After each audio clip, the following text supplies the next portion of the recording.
welcome back to RC Icons. In today's video, we've got something a little bit different. I typically don't do unboxings just because I've already got so many kits. If it was a special kit, I would probably do an unboxing, something ultra rare, but just a regular kit, I probably wouldn't. But today, we do have an unboxing video. Some of you may know that there was a recent auction in North Dakota, United States. Larry Zabotny's family decided to auction off his collection, and unfortunately he passed away at the age of 58. I think it was in February. So in March, Integrity Auction decided to team up with the family, and they auctioned off, it was like 530 kits and just under 300 built cars and body sets. So me being me, of course, you know, I got into it. So I've got 3 large boxes here. Not all of this is mine. 2 of the kits are actually gonna be moving on to another, let's say, legendary channel. If you know me, you know where it's going, based on that statement. So yeah, let's get into these boxes, and we'll show you what we ended up with at the auction. Now, I will tell you that we've got 2 built cars or trucks here, as well as 1 body kit, and then I think there was 7 new in-box kits. Some of them are actual new in-box kits, and then a lot of Larry's collection was pieced together kits, I guess is how I would say. He was huge into traveling the country and going to hobby shops and collecting parts and then putting kits together with parts. Now, I've done that with a couple of kits, and it's extremely or can be extremely difficult. And obviously his kits were all vintage kits, so it made it even harder, I'm sure. And he's been collecting since he was 15. So, you know, we're talking 30 plus years of collecting parts to make up kits. So I can't remember exactly which kits I bought weren't complete kits, or may not be complete kits. They couldn't determine whether or not a kit like that was complete. They had a disclaimer on all the kits saying that they weren't necessarily complete. You just kind of had to take your chances. So most of the kits that I did get are actually full kits. They're in their blister packs. Those were the kind of kits that I was after. But there was 1 kit in particular that I bought essentially for parts. Now, I'm hoping all of the parts will make up the complete car, and then the car that I have in the Wall of Fame can get restored with the parts that I have and just get moved on. But we'll have to see. We'll have to cross that bridge when we come to it. So I guess I'll start. These boxes are huge, so I guess I'll start with the smallest box first, which would be this one. So this is true unboxing. We're literally going to cut them open right here, and I'll show you what we got. And I'm sorry for any noise. Kind of is what it is when you have to use a microphone. So I'm sure there's going to be a ton of packing material. So right away, I've got this is a built car. I forgot I even bought this one, to be completely honest. I have this in a new in-box kit, but I like to have new in-box kits for the cars that I have. And I was tempted to try to buy one of his new in-box kits for this car, but in all honesty, with it just coming back out this year,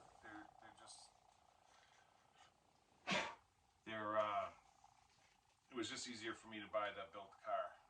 So this is an original Kit 58050 Wild One. Still has the lot number on it. Appears to be in great shape. It's gonna need some work. Bottom is actually beautiful. Perfect. It's got the original white end bell motor. I've actually got a set of the Tamiya hop-up shocks for this car, so we'll see this car again. We'll get it out, we'll get it cleaned up. But very happy with that one. Beautiful car. So So we'll put that off to the side. Oh, this is the one I was really anxious to get and win. I'm excited for this one. And it went for really short money, which to me is crazy because it's I think it was the only one that I saw. The only one that I saw that was built. So there's your original. Is it? I forget what number it is. And of course, it's going to need some work. This does not have the steering servo in it. Yeah, so it just needs a servo and a servo saver. But the arms are in it. So obviously, if you can see that bracket right there, you'll know that this is a short wheelbase. It's missing the top of the driver's arm. This is a short wheelbase original Wild Willie. And I won this car, it was under $200 US. So I didn't know if the long wheelbase body was the same as the short wheelbase body. I have an original 1938 in the Wall of Fame next to me, but it's the long wheelbase. So now I've got a short wheelbase one as well. So again, I'll show you that. Of course, it does need some work. There's, you know, one of the light buckets is missing. The back of the body is missing. Spare tire is missing. But it is what it is. These are not easily come by. So that will get restored. So I'm excited for that one. The next box, I'll bring it up just so you can see the scale of the box.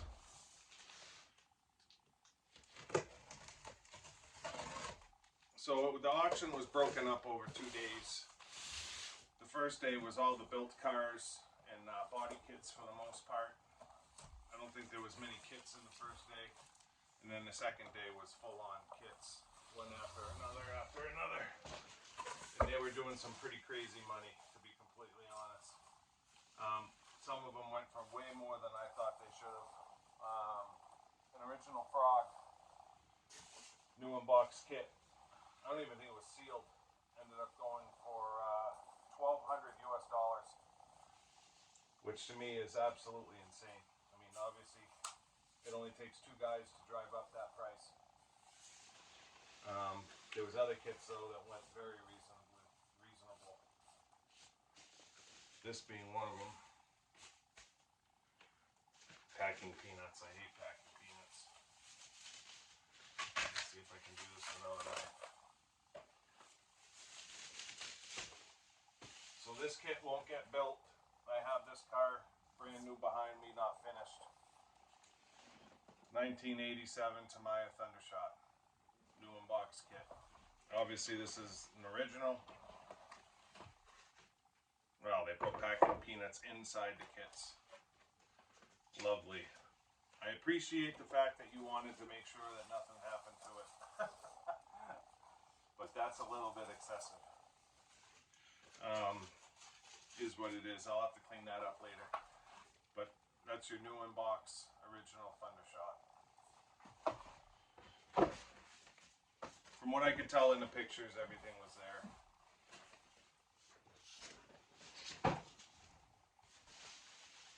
Let's see if I can get rid of some of this here.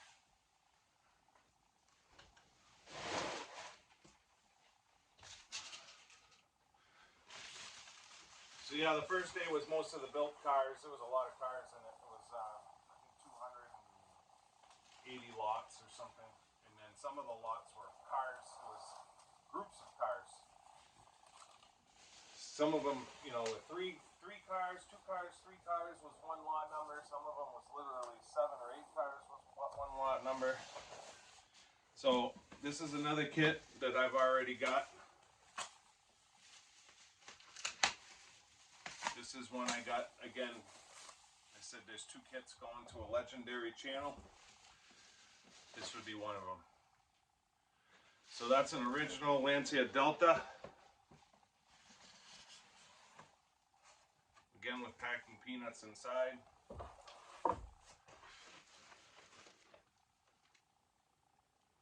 So this one will be sent off to my friend here very soon. I can say his name, Glenn Barclay. You guys know I do a lot with Glenn. So Glenn had mentioned at one point that he wanted to get a Lancia Delta in his collection. And if he was going to do that, I did not want it to be one of the TT01s or the TT02s. They re-read that car. I think that's the only car I've ever seen from Tamiya that's been re-read on 3 different chassis. They did it on the TT01, they did it on the TT02, and they did it on the XV01. I don't know of any other car that's been re-read. It's been re-read on 3 different chassis. So this is the one I was looking for. I'm hoping this kit's complete because this was put together with all parts. And like I said, I've got a really nice example in the glass behind me. The problem is with this car, you kind of really need the original body or body kit, the re-read body kit that came out for it. This car, the rear bumper and front bumper are hard parts, and on the re-read, it's all polycarbonate. So there's your original Audi Quattro Rally. So I've got an Opel Ascona that's built, and I've got an original body kit for it. I've got a new chassis for it. I've got everything to make that car mint, and then I've got my Audi Rally that's behind in the Wall of Fame is red. The wheels are red, the body's red. It's in unbelievable shape, but it's red. So I bought a body kit for it, and unfortunately the body kit obviously is from the TT02 re-read, and the whole body is done in Lexan, whereas this body is cut front and back, and the front bumper and the rear bumper are all hard parts. So I'm going to put this to the side, and then this one I'm going to bring back and show you. We'll see what the time is like after I get them all open. If I have time to go through each kit up close, that's the end of that box. If I have time to go through each kit up close, I will. There's going to be a lot in this next box if this is the case. So the next box is too big to even bring. I'll pick it up real quick just to show you. But yeah! Right, that's a big box. And there should be, I think, 4 more new in-box kits, a body kit, and then a vehicle. I built. Can't even, it's not a car and it's not a truck. Any guesses? Sorry, you got the side of my head for a view, but any guesses to what the non-car and non-truck are? Kyosho Blizzard SR. I've got the first one, the Trail King. I've actually got 2 Trail Kings. The first one that Kyosho came out with. And I didn't know this one came with a box. That's awesome. So these things, I live in New Hampshire in the United States. Obviously, we're in snow country. So there's your snow plow. These things right here, if you put brushless motors in these things thrash in the snow. I mean, literally haul. So the body is obviously never been done. It's got the cab inside it. It's really just a big bathtub with 2 motors connected to an electronic speed control. These things fly in the snow if you convert them to brushless. So yeah, I'm super excited about that one. I've got 1 Trail King for parts. I've got 1 Trail King that I run, and now I've got this one. So obviously I've got 2 boys, and when we start running these, everybody wants one to be able to run. So that's the last built piece that I bought. Let's see. This is just stuffing. This is just stuffing. This is just stuffing. So this is the body kit that I spent way too much money on. I could have almost bought, so the problem with day one, they were doing the body kits and they were doing the built cars, and I got hung up in the auction and in that auction vibe and ended up buying this body for as much as what pieced together kits were going for the second day. For whatever reason, I wasn't thinking. So there's your original Rough Rider body, new in box. I have a Rough Rider here that's original. Of course, peanuts everywhere. I've got an original Rough Rider in the Wall of Fame next to me here, and the body's done in black and white with a red roof and red wheels. And I really wanted to get it. I'm gonna do the box art blue. I'm not gonna do the red. I think it's funny that the box art on the original kit was red, and then they had the blue one on the side, and then the body kit they did the blue one on the top. But that box art's beautiful. I mean, that's a showpiece in itself. So yeah, I spent way too much on that, but it is what it is. So the rest of this is 4 kits, from what I can tell. Oh, there's my Blizzard manual. Oh, there's some parts in there. They should have put that in the box. It's a binding plug, an aerial. So there's the Blizzard manual and decals. Does it have the decals? It does have the decals. Awesome. So that's gonna go in that box. I don't know why they didn't put it in the box. Maybe they missed it when they were packing. So this car, I have this re-re of it, and I have the original. And Glenn said that he was thinking about getting one of these, and I know he wouldn't have pulled the trigger because they do somewhat crazy money. And I was able to pick this one up for short money because it was at the auction. I think Larry had 2 of them. So this is the Cami Volkswagen Golf on the M05 chassis. So I have this original car back from way back in the day, and I bought the kit to build it. And then, you know, after seeing the box art is so vibrant, the orange. And you'll see that later in the channel and in my collection videos. But the box art was so beautiful that I can't build myself. I can't get myself to build it. In all honesty, I've got 2 number 1s, and one of those is going to get built. I'm definitely cutting up the blister packs and building that Porsche. I can't get myself to build the Volkswagen. And you'll see when I build my M05 one, I'll bring the original over so that you can see it, and you'll see why. So, but I really wanted one behind glass in the Wall of Fame.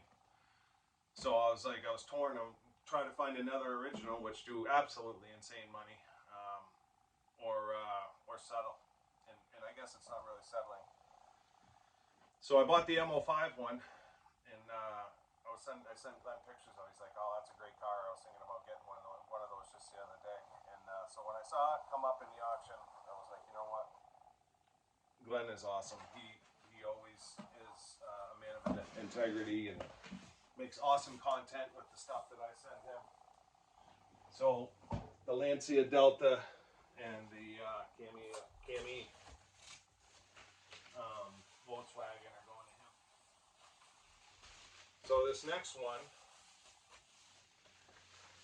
is one that I wanted, if I could get it for the right price. So there's your 2001 Subaru Impreza WRC. The reason I bought this car is I wanted the TB01 chassis.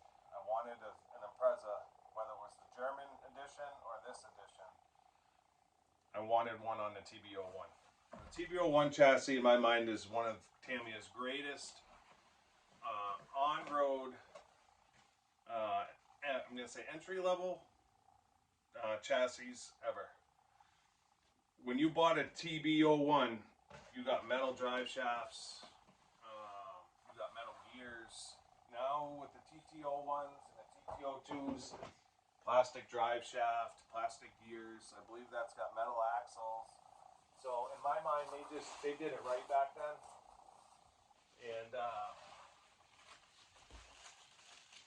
And I really wanted to have a TB01 in my collection. So that's my one and only TB01 chassis car. So this one let's talk anniversary cars here for a second. So again, I've got built cars and I've got a new in box collection. Part of my new in box collection is the anniversary cars. So I've got two number ones. One will stay new in box, one will get built. I've got a number one black new in box. That one will not get built for obvious reasons. It's just worth too much the way it is. I have the number one black Riri in the 1/12 scale. I believe it's on a GT01 chassis, maybe? I forget what chassis it is, but it's a G Series chassis. That one will get built and go in the Wall of Fame as the representation of the original black version number one. So a number one will get built, a black number one will get built. Then I have two 30th Porsches. One of the two 30th anniversary Porsches will get built. Backtracking a little bit, the first commemorative car Tamiya ever did, short of the number one black, was the Big Wig to commemorate 10 years of RC cars. Now, a lot of people don't know that. If you watch Glenn's channel and you watch his Big Wig videos, you do know that because in the instruction manual, it's a big write-up about it. That the Big Wig was supposed to commemorate 10 years of Tamiya being in remote control. I consider the Big Wig the 10-year anniversary car. So I have two new in box original Big Wigs. That's why the Big Wig came with the Technigold motor. I mean, that's really the only reason. Other than that, Celica GRB, Porsche 959, and the Avanti. Very high-end cars, but not a Big Wig, right? Not one of their character cars, so to speak. They were race cars and they were rally cars, but high-end rally cars. So the Big Wig was obviously a special car. So at some point I'm going to do an anniversary section in my display where there'll be a number one black. There'll be a Big Wig, which is a little odd because the rest of them are Porsches, but there'll be a Big Wig. There'll be one of the two 30ths will get built and go in there. I have two 45ths. One will get built and go in there. And this makes two of the 40th. Now, obviously, this one isn't Bling City like the 30th is, or even the 45th. So, obviously, the 30th is here. The 45th is here, because they blinged it up to a certain point, but it's not as blinged up as the 30th. So, and then you have the 40th, which they kind of threw together as a 40th anniversary car. They put it in a small box. They did it on an FRP chassis. I have the Tamiya, the older version of the TA02SW carbon upgrade chassis. I do have one of those that I'll build it on.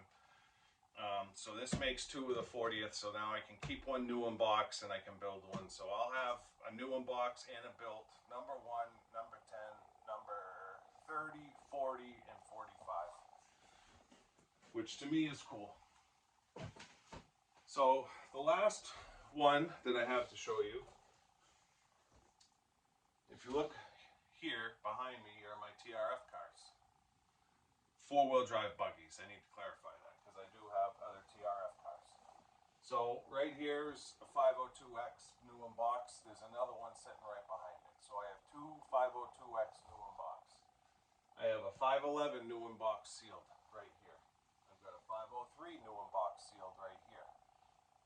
I've got a 501 sitting in the cabinet right here that's built. I do not have a built 511 yet. I have another 503 that I bought piece by piece.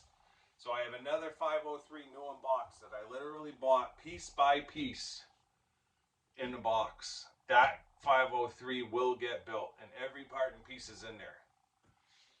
So I'll have a 503 built and a 503 new in box. I'll have a 502 built and a 502 new in box. I'll have a 511 new in box. I'll find a 511 that's built.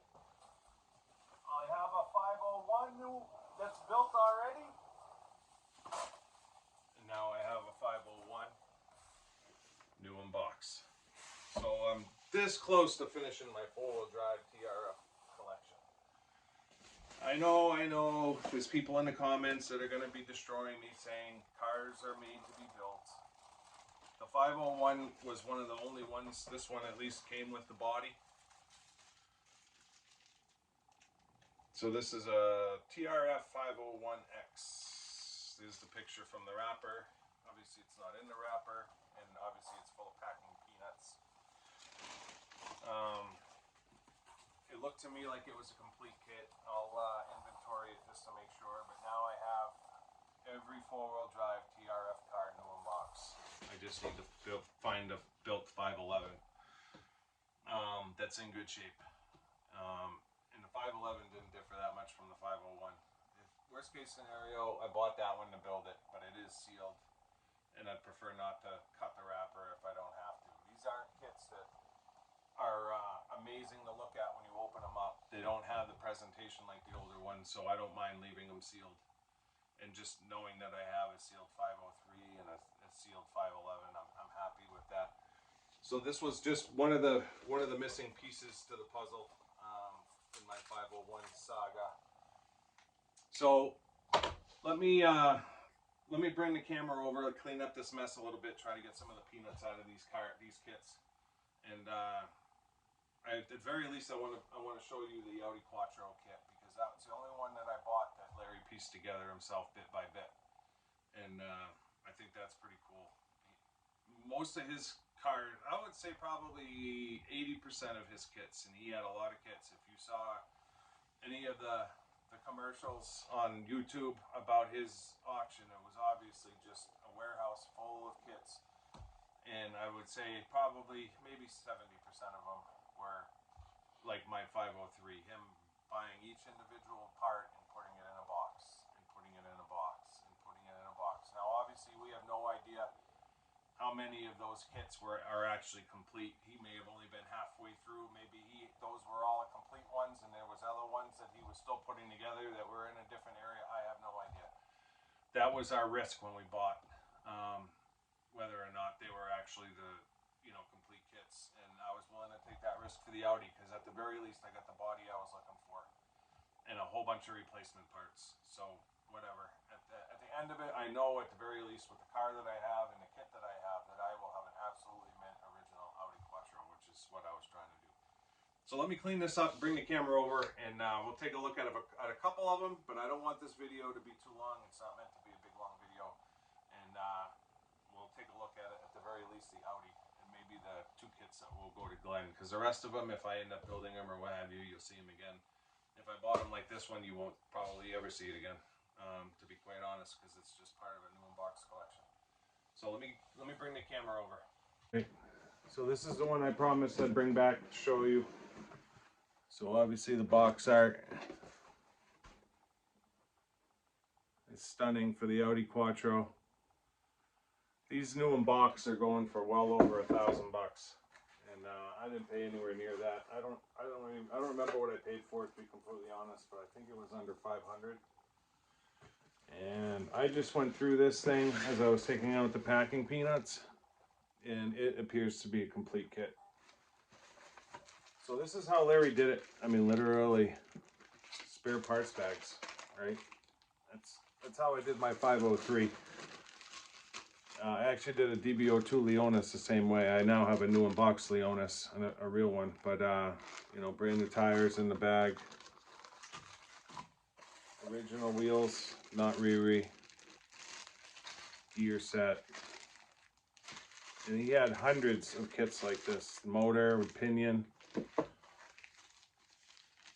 These are all just Quattro spare parts. And he just bought every part you needed. Metal parts, press parts, plastic parts, resistor. There's even a mechanical speed control in here. And then hardware bags. Some of them, that's a Wild Willie one. That's an Audi one, but that's probably the chassis bolts. The arm pivots. It's just amazing that he took all that time to source every last part for all the kits that he did it for me. It was hundreds and hundreds of them like this, which is absolutely insane. And one of the reasons is 4 bearings in here, very large bearings. One of the reasons why I say it's all the parts are probably here. Is bumper,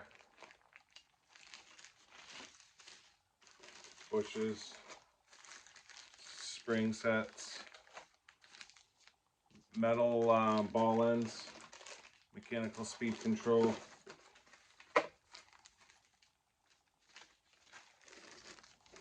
You know, it's just, it's all, every part is in a separate bag. To think about the amount of time it takes. I know what it takes because I did 2 kits like that, and it takes a lot to sit down and go through every part number and then source it, make sure that you have everything.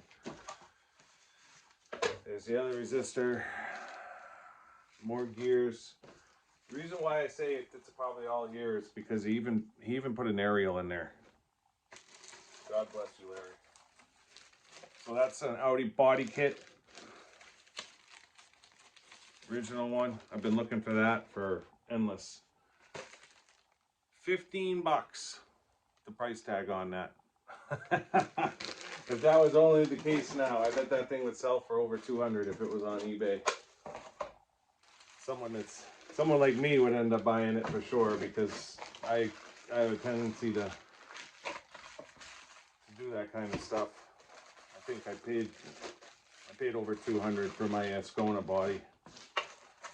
I wouldn't pay 500 like some crazy people are asking, but the way I look at it is, you know, by the time I buy a TBG body and MCI decals, I'm going to be into it for 60 anyways. Now 60 is a far cry from 200, but for 140 bucks to have the whole thing, I mean, in today's day and age, you can't buy anything for 140 bucks. And I don't mean to boast when I say that, it's just everything is crazy expensive, and this hobby is expensive. So it is what it is. So yeah, I'm really excited to get into this one. Just so that I can have the, you know, mine is bright red in the case, so it looks completely different. So yeah, I'm excited to get into this one and have the actual livery and you know, coming through the glass and everything. I mean, look at, how can you not be when you see a picture like that? Like, how cool is that picture? Love it. Lot number 85. Oh, maybe it was 267 was the lot number. That may have been my buying number, 85. So that's it. Let me move the camera back over. I'll do a closing. So that's going to wrap this video up. Again, just special thanks to Larry and his family for allowing other collectors like ourselves, people like me and Glenn and whoever, to be able to get a little piece of Larry's collection. Obviously what he did was unprecedented, and there's not too many people like him in the world that take the time to piece together kits the way he did. He will surely be remembered. I will. Having pieces of his collection and my collection will make me think of, you know, what he did and what he was able to pull off, and obviously the passion that he had for the hobby and that we all share. So if you like the video, please like and subscribe.